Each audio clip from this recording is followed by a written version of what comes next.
Well, unbelievable.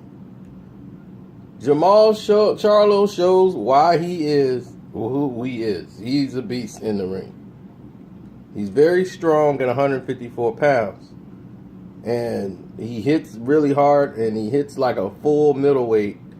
A lot stronger pound puncher than his brother.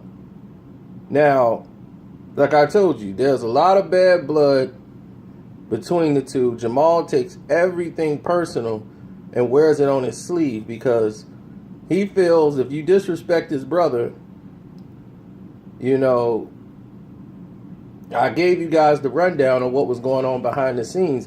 And as you saw it today, Charlo just hurt himself by not going to touch gloves with J-Rock, who came over to say, good fight, you got me, you know, you won. From the outset, J-Rock has more boxing ability. That was evident with the definite movement, head movement, the feints, over the top, right hands, everything. What Jermall Charlo has, that's his X factor, is his power. He's very sharp, very strong. You got to get him in the late rounds. Charlo didn't get there. Williams didn't get there. He got caught with a very hard jab. Maul fights with attitude. A lot of fire, a lot of attitude. So when he hit him with that jab in the second round, that was the telling blow of the entire fight.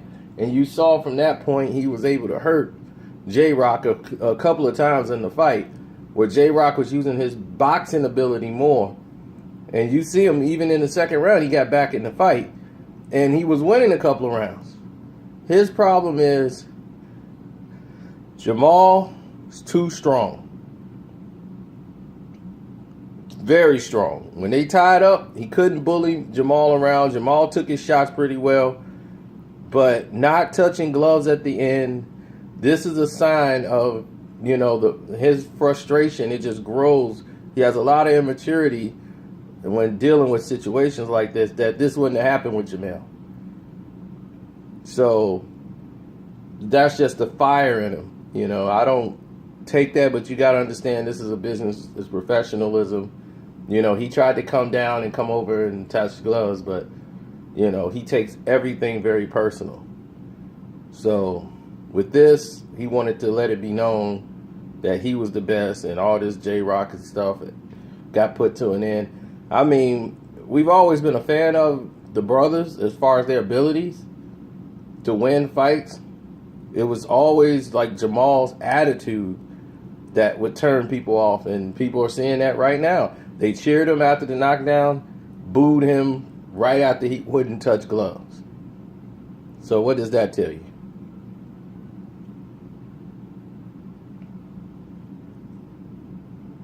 If you want to know the history behind this, watch my prediction video, which gives you a background as to why he's so fired up at the at the Williams, J-Rock.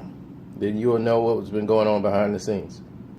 This is the 5th round, and this is what brought an end to the conclusion in the onslaught. As you can see right here, Charlo is waiting to see what J-Rock presents. He came with a 1-2.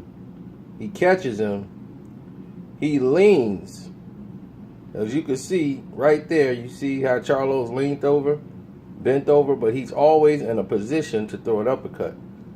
Bow! Right uppercut, right under the chin. J-Rock never saw it. His leg just gave out on him, and down he went. He was done. He got up out of pure instinct. Here it is again. Catch. Uppercut. As you can see, look at him. His eyes is gone.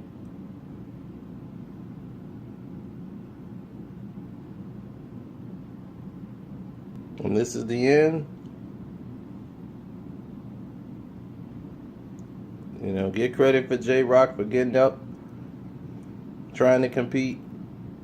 Now it's time for Demetrius Andrade, the Canelo Alvarez's. Let's get this. Let's get to the big stage. He looked great tonight, and like I said, hats go off to Jermall Charlo and the Charlo family. That's a great win, because this is I didn't have him winning. I had him losing a close decision if this thing went to the cards. And the way the fight was going, this is going just the way I predicted, except for I never saw J-Rock getting knocked down, at least out. But that is credit all due to Jermall Charlo and his team with Ronnie Shields, and what they saw is the power difference. And I'm out.